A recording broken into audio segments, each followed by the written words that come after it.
Question 1.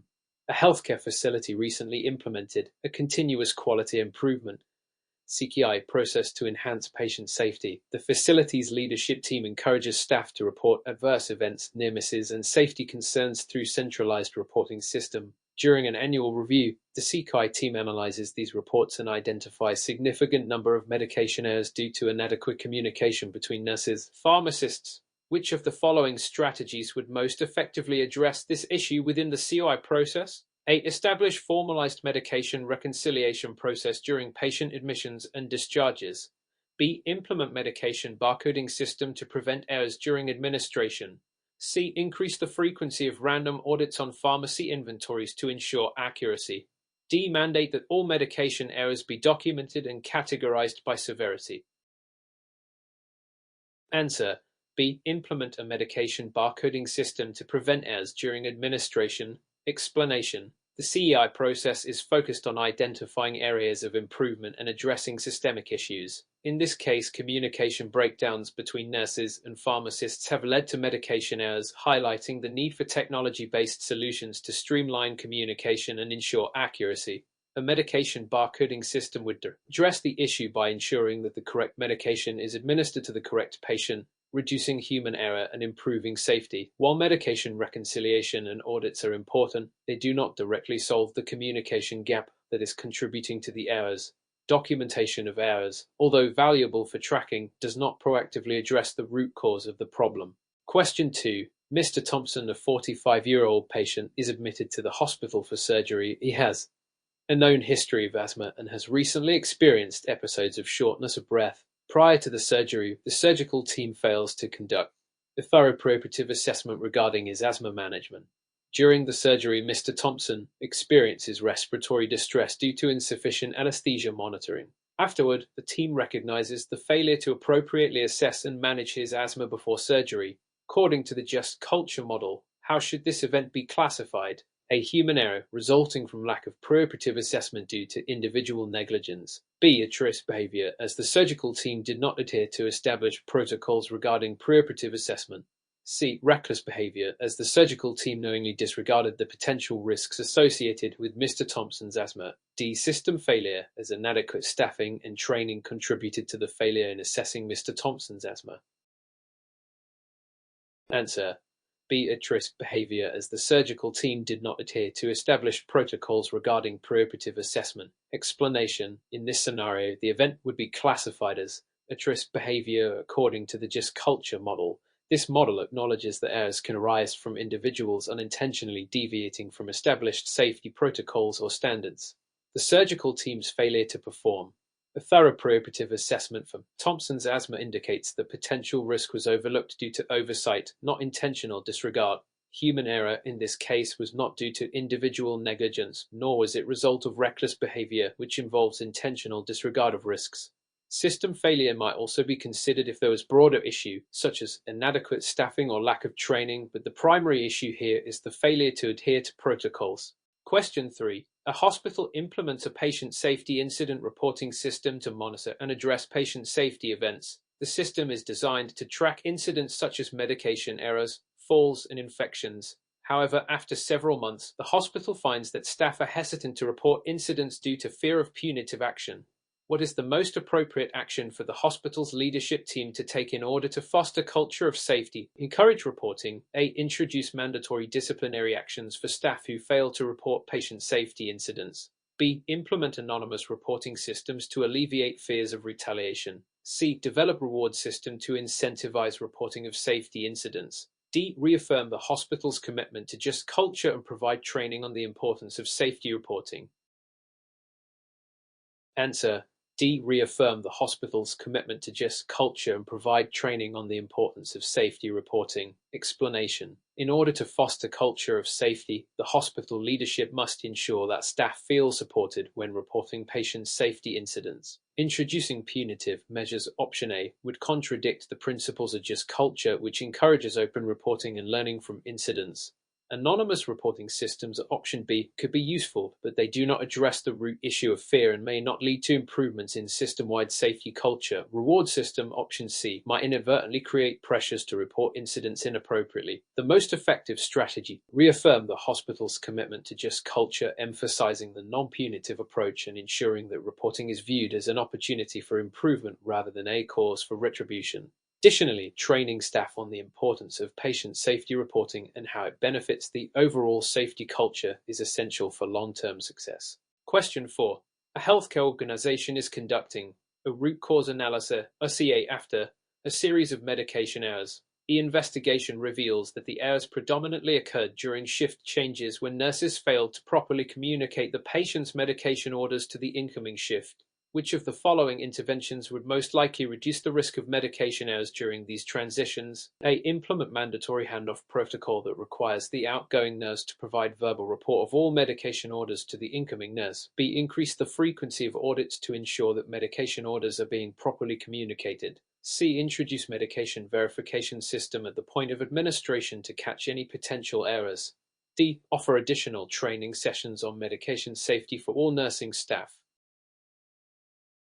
Answer A. Implement a mandatory handoff protocol that requires the outgoing nurse to provide a verbal report of all medication orders to the incoming nurse. Explanation: the issue identified in this case is primarily related to the transition of care during shift changes, which can lead to communication breakdowns and medication errors. A mandatory handoff protocol, option A, ensures that critical information, including medication orders, communicated directly between the outgoing and incoming nurses. This verbal exchange reduces the chances of missed or incorrect information during the transition, while audits, option B, and verification systems, option C, may help identify errors. They do not directly address the root cause, which is communication failure. Additional training, option D, might also be beneficial, but implementing a structured handoff protocol is the most effective approach to preventing these errors. Question 5. Dr. Miller is conducting a surgery on a patient who has a history of severe allergies to penicillin. However, the surgical team fails to properly review the patient's medical records and the patient is accidentally administered penicillin during the procedure. According to the Swiss cheese model, which of the following factors most likely allowed this error to occur? A. A breakdown in the system's medication administration protocol led to the mistake. B. The patient's medical records were not properly updated, contributing to the lack of awareness of the allergy. C. The surgical team was not aware of the patient's history of allergies. D. The individual nurse failed to follow the correct procedures for medication administration. Answer B. The patient's medical records were not properly updated, contributing to the lack of awareness of the allergy. Explanation: the Swiss cheese model of accident causation posits that multiple layers of defense, like slices of Swiss cheese, are typically in place in a system to prevent errors. However, when these layers have holes, e.g. breakdowns or lapses in procedures, an error can slip through. In this case, the failure to update the patient's medical created a gap in the system, allowing the allergy information to be missed, while individual mistakes, such as the nurse's failure to follow protocol, may play role. Option D. The root cause is the failure in system-wide documentation, which allowed the error to occur despite other safeguards being in place. Question 6. A hospital implements a Six Sigma approach to improve its patient safety outcomes, specifically focusing on reducing the incidence of healthcare-associated infections highs. The hospital conducts a thorough analysis of its infection control processes using statistical tools to identify areas for improvement. Which of the following steps is most aligned with the Six Sigma methodology to address this issue? A. Standardizing infection control practices and ensuring strict adherence to hand hygiene protocols. B. Implementing a Nuit system to track high rates more accurately. C. Increasing the number of infection control staff members to handle the workload. D. Using data analysis tools to measure the effectiveness of current infection control practices and identify specific areas for improvement. Answer: D. Using data analysis tools to measure the effectiveness of current infection control practices and identify specific areas for improvement. Explanation: the Six Sigma methodology emphasizes data-driven decision-making and continuous improvement. It uses statistical tools such as process mapping and control charts to identify inefficiencies and areas for improvement. In this case, option D aligns with the Six Sigma process of data analysis to measure the effectiveness of current practices and pinpoint areas where changes could reduce highs. While standardizing practices, option A, and enhancing staffing, option C, may be important, they are not sufficient on their own without data analysis to guide targeted improvements. Implementing in its system, option B, is also beneficial but does not directly address the core Six Sigma methodology, which relies on data-driven improvements. Question 7.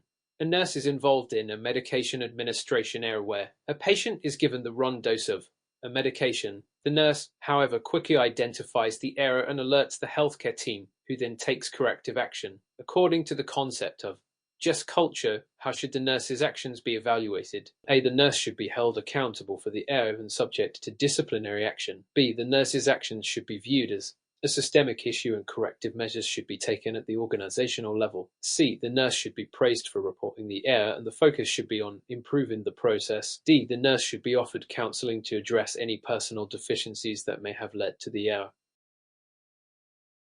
Answer. C. The nurse should be praised for reporting the error, and the focus should be on improving the process. Explanation. In a just culture, the focus is on learning from errors, not on punishment.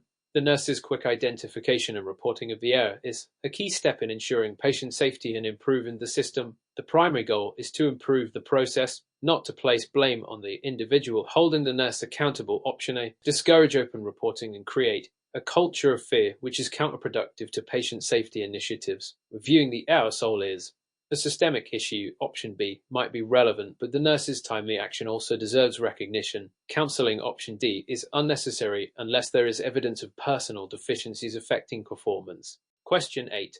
A hospital is working to improve its patient safety outcomes by adopting lean methodology. The hospital team analyzes its processes and discovers several areas of waste, including delays in patient discharge due to inefficient communication between departments. What is the most appropriate action for the hospital to take to improve patient safety using lean principles? A. Implement a new software system to improve communication between departments. B. Train staff members to communicate more effectively through face-to-face meetings. C. Streamline the discharge process by eliminating unnecessary steps and standardizing procedures. D. Increase the number of staff members to handle patient discharges more quickly. Answer. C. Streamline the discharge process by eliminating unnecessary steps and standardizing procedures. Explanation. Lean methodology focuses on eliminating waste and improving efficiency by simplifying and standardizing processes. In this case, streamlining the discharge process and eliminating unnecessary steps is the most effective way to reduce delays and improve patient safety. One new software, option A, and training, option B, may helpful. The core lean principle is to reduce inefficiencies by improving processes directly. Increasing staffing, option D, might temporarily alleviate the issue, but it does not address the underlying problem of inefficient communication and unnecessary steps in the discharge process. Question 4. A healthcare organization is conducting a root cause analysis, RCA, after a series of medication errors. The investigation reveals that the errors predominantly occurred during shift changes when nurses failed to properly communicate the patient's medication orders to the incoming shift. Which of the following interventions would most likely reduce the risk of medication errors during these transitions? A. Implement mandatory handoff protocol that requires the outgoing nurse to provide verbal report of all medication orders to the incoming nurse. B. Increase the frequency of audits to ensure that medication orders are being properly communicated. C. Introduce medication verification system at the point of administration to catch any potential errors. D. Offer additional training sessions on medication safety for all nursing staff. Answer. C. The degree to which the system integrates with existing workflows and enhances decision-making. Explanation. The effectiveness of SE is most closely tied to how well it integrates into clinical workflows and supports healthcare providers in making informed decisions. If the system disrupts workflows or is difficult to use, it may cause more harm than good even if it generates a high number of alerts. Option A. System downtime. B is a concern but does not directly address the system's ability to improve patient safety. The cost. Option D is the consideration, but the primary focus should be on how the system improves clinical decision-making and ultimately enhances patient safety.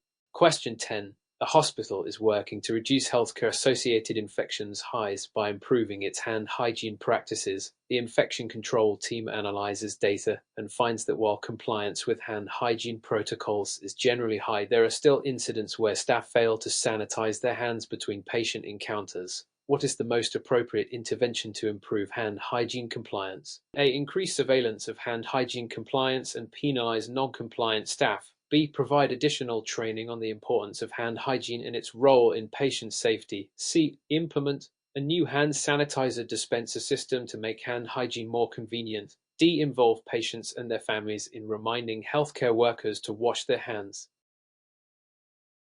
Answer: B. Provide additional training on the importance of hand hygiene and its role in patient safety. Explanation: improving hand hygiene compliance requires addressing both knowledge and behavior. While surveillance, option A, and convenience, option C, may help, the most effective intervention is providing additional training to reinforce the critical role of hand hygiene in preventing infections. Engaging patients and families, option D, is helpful, but it should be part of a broader strategy that includes education and consistent reinforcement among healthcare workers. Question 11.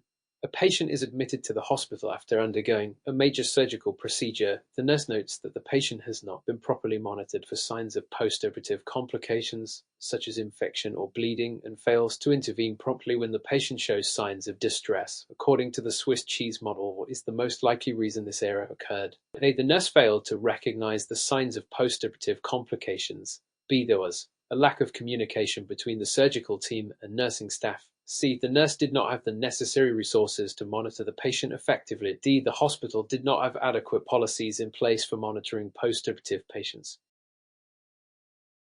Answer: B. There was a lack of communication between the surgical team and nursing staff. Explanation: the Swiss cheese model emphasizes how system failures and gaps in communication can allow errors to occur despite multiple safeguards. In this case, the most likely issue is the breakdown in communication between the surgical team and the nursing staff, which resulted in the patient not being properly monitored. While the nurse's failure to recognize complications, option A, may contribute, the root cause is the breakdown in communication between teams. Additionally, while inadequate resources, option C, or policies, option D, could be contributing factors, they do not fully explain this particular error in the context of communication.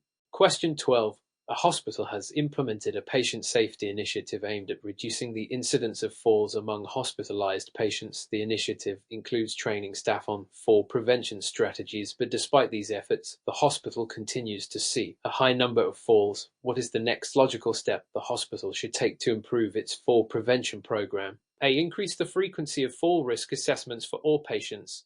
B. Implement a new policy requiring patients to remain in bed at all times to prevent falls. C. Collect and analyze data on the causes of falls to identify patterns and implement targeted interventions.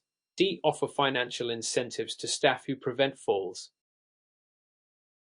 Answer: C. Collect and analyze data on the causes of falls to identify patterns and implement targeted interventions. Explanation: the best next step is to gather and analyze data to identify the underlying causes of falls and develop targeted interventions.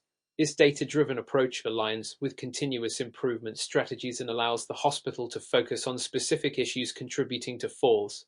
Increasing fall risk assessments option may be helpful, but the hospital first needs to identify the specific factors contributing to falls. Restricting patient movement option B would likely have negative effects on patient care and satisfaction, while financial incentives option D could have unintended consequences and should not be the primary focus in patient safety initiatives. Question 13. A hospital's patient safety committee is reviewing an incident in which a surgical instrument was left inside a patient after surgery. The committee determines that multiple safeguards failed, including incomplete preoperative checklists and inadequate communication during the surgical team's handoff. Which of the following actions would most likely prevent similar incidents from occurring in the future? A. Increase the number of surgical team members to ensure more people are available to check instruments. B. Introduce more detailed and standardized preoperative checklist for all surgeries. C. Implement system to track the usage of each instrument during surgery. D. Assign single person to be responsible for checking the instruments before and after surgery. Answer: B. Introduce a more detailed and standardized preoperative checklist for all surgeries. Explanation: A detailed and standardized preoperative checklist is a critical safeguard in preventing errors such as leaving surgical instruments inside the patient. This approach ensures that all necessary tasks are completed and the team can confirm that all instruments are accounted for before and after the procedure, while increasing team members. Option A. Assigning a single person. Option D could help. They do not address the need for a standardized, systematic approach to prevent such incidents. Tracking instrument usage. Option C is a good idea, but it should be part of a broader set of preventative measures, including the checklist. Question 14. A hospital implements a new electronic health record (EHR) system that aims to improve patient safety by providing real-time alerts for potential drug interactions and allergies. However, several healthcare providers report that the alerts are either too frequent or not relevant to the specific patients they are treating. What is the best approach to improve the effectiveness of these alerts? A. Increase the frequency of training for healthcare providers on how to respond to alerts. B. Adjust the settings on the EHR system to customize alerts based on the patient's individual medical history and current medications. C. Reduce the number of alerts to only include the most critical ones. D. Eliminate the alerts entirely and rely on healthcare providers to manually check for drug interactions. Answer. B. Adjust the settings on the EHR system to customize alerts based on the patient's individual medical history and current medications. Explanation. The effectiveness of EHR alerts can be improved by customizing them to be more relevant to the individual patient's medical history and current medications. This targeted approach reduces alert fatigue, ensuring that providers only receive the most pertinent and actionable alerts. Increasing Option A may help, but it does not address the core issue of irrelevant or excessive alerts. Reducing the number of alerts, Option C, may reduce fatigue but also risks missing critical warnings. Completely eliminating alerts, Option D, would compromise patient safety and negate the purpose of the EHR system. Question 15. A patient with a chronic illness is admitted to the hospital and is receiving multiple medications. The patient's nurse notices that there is discrepancy between the medication orders and the patient's medication administration record (MA). The nurse promptly addresses the issue, preventing any harm. According to the concept of just culture, how should the nurse's actions be evaluated? A. The nurse should be disciplined for failing to catch the error before administering medication. B. The nurse's quick identification and correction of the error should be praised, and the focus should be on identifying system issues. C. The nurse should be instructed to double-check medication orders in the future to prevent similar mistakes. D. The nurse should be placed under observation to ensure this mistake does not occur again. Answer. B. The nurse's quick identification and correction of the error should be praised, and the focus should be on identifying system issues. Explanation.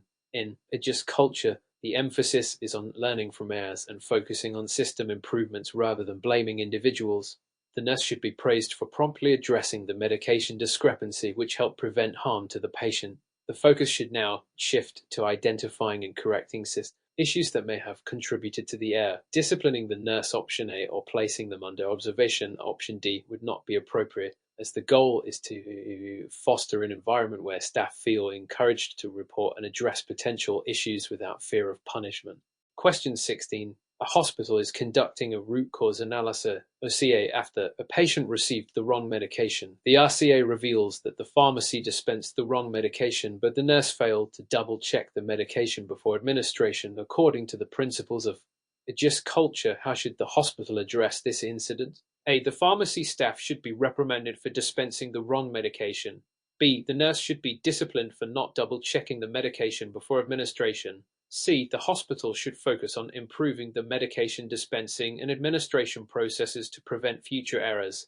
D. The hospital should eliminate the role of nurses in verifying medications.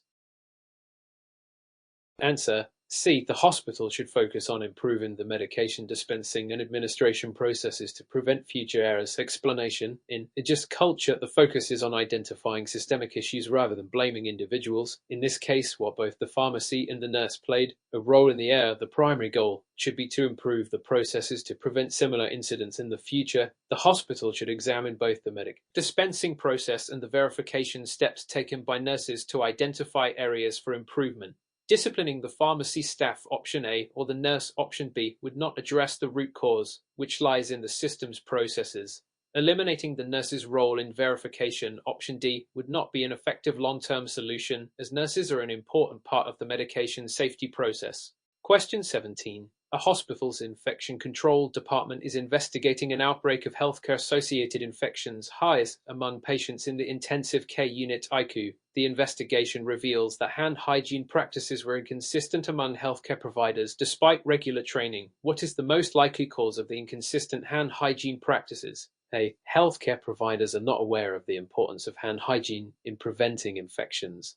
B. The hospital does not have sufficient supplies of hand sanitizers and soap. C. Healthcare providers may be experiencing fatigue or burnout, affecting their compliance with hand hygiene protocols. D. The infection control department is not enforcing hand hygiene protocols effectively. Answer. C. Healthcare providers may be experiencing fatigue or burnout, affecting their compliance with hand hygiene protocols. Explanation. Fatigue and burnout among healthcare providers can significantly impact their ability to follow safety protocols, including hand hygiene practices. Even though providers may be aware of the importance of hand hygiene, option A, and have access to supplies, option B, fatigue can reduce their focus and compliance with safety measures. Enforcing protocols, option D, can help, but addressing the root cause of burnout and fatigue is essential for long-term improvement in compliance. Thus, the most effective strategy is to provide support to healthcare providers to reduce fatigue and burnout while encourage adherence to safety protocols. Question 18. A hospital has recently implemented a new electronic health record (EHR) system that includes clinical decision support (CDS) tools to help reduce medication errors.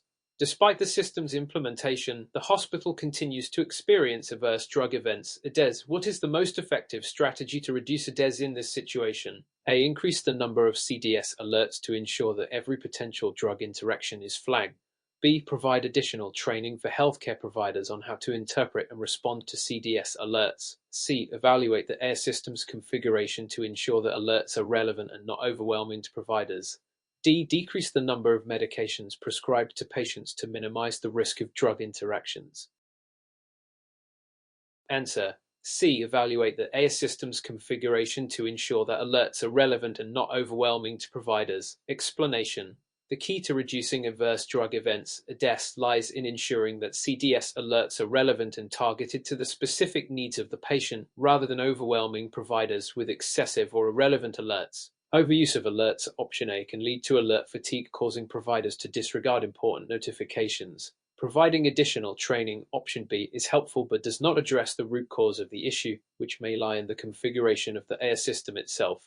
Reducing the number of prescribed medications, option D, is not practical or effective long-term strategy for minimizing ADES, as patients often require multiple medications for complex conditions. Question 19. A hospital has been using Lean Six Sigma methodologies to improve patient safety and quality of care. As part of the hospital's efforts, a team has identified several inefficiencies in the medication administration process that are leading to errors. What is the next logical step the team should take to improve the medication administration process? A. Conduct a failure mode and effects analysis (FME) to identify potential failure points and assess their impact.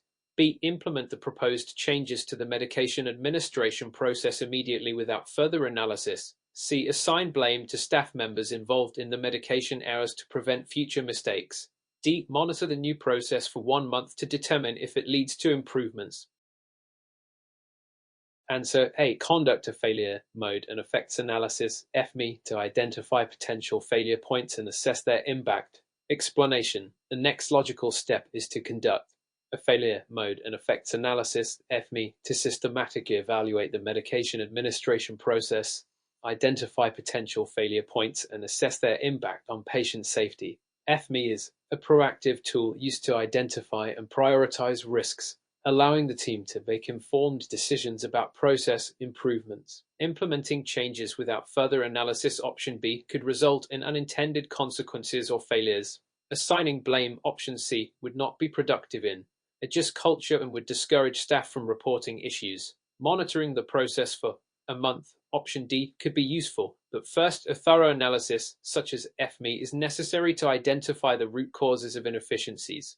Question 20. A hospital is trying to reduce the number of surgical errors related to wrong site surgery. Despite implementing a surgical safety checklist and providing staff training, wrong site surgeries continue to occur.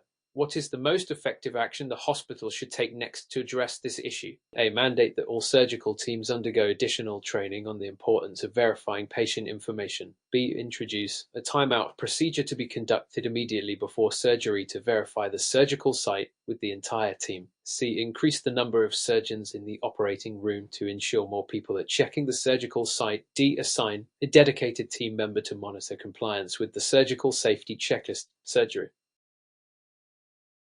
Answer. B. Introduce a timeout procedure to be conducted immediately before surgery to verify the surgical site with the entire team. Explanation. A timeout procedure where the entire surgical team pauses to verify patient information, the surgical site, and the planned procedure has been shown to significantly reduce the risk of wrong site surgery. This step ensures that everyone on the team is aligned and that the site is double-checked immediately before surgery begins. Mandating additional training, option A, may help, but it does not address the immediate verification process before surgery. Increasing the number of surgeons, option C, may create confusion and complicate the process. Assigning a dedicated team member, option D, to monitor checklist compliance could be helpful, but is secondary to the importance of team verification through the timeout procedure. Question 21. A healthcare facility has identified that its patient discharge process is inefficient, leading to delays in patients leaving the hospital. A team of healthcare professionals is working to improve this process. What should be the team's first step in improving the discharge process? A. Conduct root cause analysis to understand the underlying causes of the delays. B. Implement changes to the discharge process immediately based on staff recommendations. C. Hire more staff to assist with discharges and reduce delays. D. Increase the frequency of discharge planning meetings to ensure that discharge is completed on time. Answer A. Conduct a root cause analysis to understand the underlying causes of the delays. Explanation. The first step in improving any process, including the discharge process, is to conduct a root cause analysis, OCA, to identify the reasons for delays. This ensures that the team addresses the underlying issues rather than applying temporary fixes. Implementing changes without understanding the causes, option B, could lead to ineffective or misguided solutions. Hiring more staff, option C, might not solve the underlying problem and could increase costs. Increasing meetings, option D, may help communication but doesn't directly address the inefficiencies in the discharge process itself. Question 22. A hospital is investigating a series of patient falls that occurred in a particular unit. The investigation reveals that many of the falls happened at night when staffing levels were lower. What is the most effective way for the hospital to reduce patient falls in this unit? A. Increase staffing levels during nighttime hours to provide more assistance to patients. B. Install more surveillance cameras in the unit to monitor patients at all times. C. Implement a policy requiring patients to remain in bed at all times during the night. D. Provide additional training to nurses on fall prevention techniques. Answer A. Increase staffing levels during nighttime hours to provide more assistance to patients. Explanation. Increasing staffing levels during nighttime hours would ensure that there are more healthcare providers available to assist patients, thereby reducing the risk of falls. While surveillance cameras, option B, could monitor patients, they cannot prevent falls in real time. Requiring patients to stay in bed, option C, would not be. A patient-centered approach could reduce mobility, which is important for patient well-being. Providing additional training, option D, is beneficial, but the root cause in this case is likely insufficient staffing at night, so addressing staffing levels is the more effective solution. Question 23. A hospital has introduced a new electronic patient safety reporting system to improve incident reporting. However, staff members are reluctant to use the system and reporting rates remain low. What is the most effective strategy the hospital should implement to encourage staff to use the new system? A. Make reporting mandatory for all staff and impose penalties for non-compliance. B. Increase awareness about the system by holding regular meetings and emphasizing the importance of reporting. C. Provide financial incentives for staff who report incidents. D. Conduct a survey to identify reasons for reluctance and tailor solutions based on the feedback. Answer D. Conduct a survey to identify reasons for reluctance and tailor solutions based on the feedback. Explanation. The most effective way to address reluctance is to understand the underlying reasons for staff hesitancy, which can be done through A survey, once the hospital has identified the barriers, it can tailor solutions to address those specific concerns. Making reporting mandatory, option A, may increase compliance in the short term but address potential issues such as fear of reprisal or lack of training. Increasing awareness, option B, and offering financial incentives, option C, could help, but these solutions may not fully resolve the issue if the root cause is not understood. Question 24. A patient safety committee is reviewing the use of clinical decision support (CDS) tools in the hospital's electronic health record (EHR) system. The committee notices that many CDS alerts are ignored by healthcare providers due to alert fatigue. What is the best approach to reduce alert fatigue and improve the effectiveness of CDS tools? A. Increase the frequency of CDS alerts to ensure that all potential issues are flagged. B. Customize the CDS alerts to make them more relevant to the clinical context and patient-specific needs. C. Reduce the number of CDS alerts to the absolute minimum, even if it means missing some important warnings. D. Remove the CDS tools entirely and rely on healthcare providers' clinical judgment alone. Answer. B. Customize the CDS alerts to make them more relevant to the clinical context and patient-specific needs. Explanation. Customizing CDS alerts to make them more relevant and patient-specific helps reduce alert fatigue by ensuring that alerts are meaningful and actionable. Overuse of alerts, option A, can exacerbate alert fatigue, making providers more likely to ignore them. Reducing alerts, option C, to an unacceptable level may result in critical information being missed. Removing CDS tools entirely, option D, would eliminate a valuable resource for improving patient safety. Customization ensures that alerts are useful without overwhelming providers. Question 25. A hospital is trying to improve the accuracy of its medication administration process. The medication administration records (MA) show discrepancies between the medications prescribed and those administered to patients. What is the most likely cause of these discrepancies? A. Nurses are not properly trained on the MA system. B. The hospital is using an outdated medication administration system. C. Nurses are not following the prescribed orders properly. D. The MA system is not being updated in real time, leading to an outdated information. Answer. D. The MA system is not being updated in real time, leading to outdated information. Explanation. If the MA system is not updated in real time, it can lead to discrepancies between what is prescribed and what is administered. This can occur if nurses are working with outdated or inaccurate information, while a lack of training, option A, could contribute to errors. The real issue is likely that the system does not reflect changes or promptly, and using an outdated system, option B, could be a contributing factor, but ensuring real-time updates is a more immediate solution. Nurses not following orders, option C, is less likely to be the cause if the system is providing the correct information. Question 26. A hospital's incident reporting system has been underutilized by clinical staff, leading to underreporting of patient safety incidents. After reviewing the system, it is found that the system is difficult to navigate and time-consuming to use. What is the best approach to increase incident reporting among staff? A. Implement mandatory reporting policy that imposes penalties for failure to report. B. Simplify the reporting process by integrating it directly into the clinical workflow and providing training. C. Provide financial incentives to staff members who submit the most reports. D. Remove the incident reporting system and rely on manual reporting through paper forms. Answer. B. Simplify the reporting process by integrating it directly into the clinical workflow and providing training. Explanation. The best approach to increase incident reporting is to integrate the reporting system directly into the clinical workflow to make it easier and quicker for staff to use. Providing training will also ensure that staff are comfortable and proficient with the system. A mandatory policy, option A, may force compliance but does not address the usability issues and may create resistance. Financial incentives, option C, could encourage reporting, but they do not address the root cause of underreporting. Removing the reporting system, option D, is not a viable solution as it would significantly hinder patient safety efforts. Question 27. A hospital is investigating the causes of surgical errors, and a review of patient records reveals that incorrect patient identification is a recurring issue.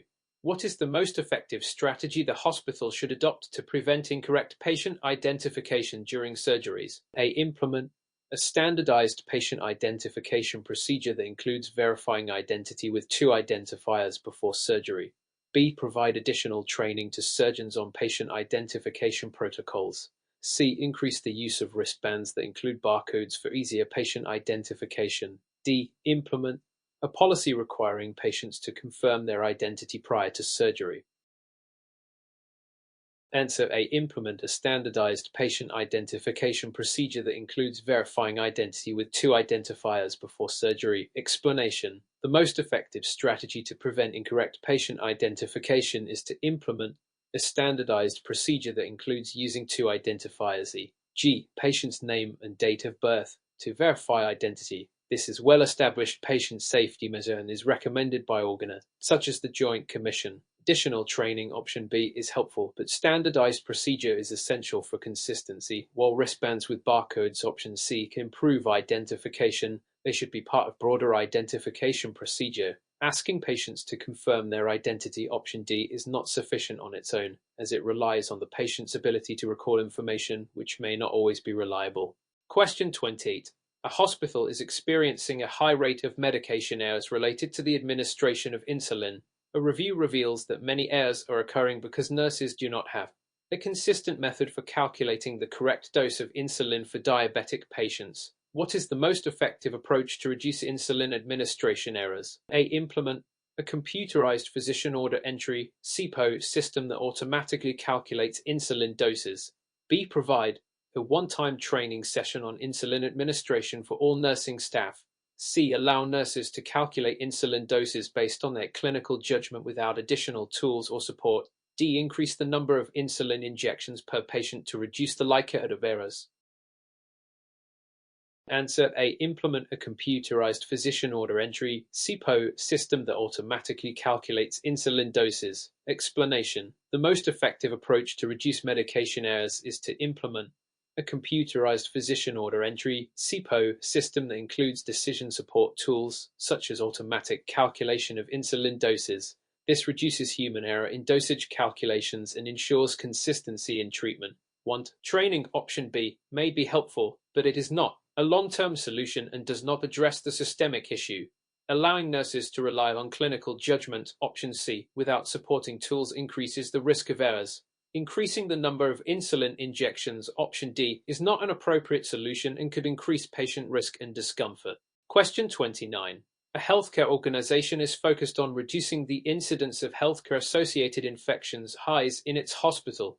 Which of the following strategies is the most effective in reducing the risk of HIEs? A. Implement a comprehensive hand hygiene program with regular audits and feedback. B. Increase the use of antibiotics for all patients to prevent infections. C. Remove all shared equipment in the hospital to eliminate sources of infection. D. Restrict patient visitation to limit potential sources of infection. Answer A. Implement a comprehensive hand hygiene program with regular audits and feedback. Explanation: hand hygiene is one of the most effective strategies to prevent healthcare-associated infections (HIEs). A comprehensive hand hygiene program that includes training, regular audits, and feedback ensures that healthcare providers adhere to infection control practices. Increasing antibiotic use, option B, can lead to antibiotic resistance and not effectively prevent infections. Removing shared equipment, option C, may not be feasible or effective in preventing HIEs, as infections can be transmitted through many sources. Restricting patient visitation, option D, is an extreme measure that may harm patient well-being without directly addressing infection prevention.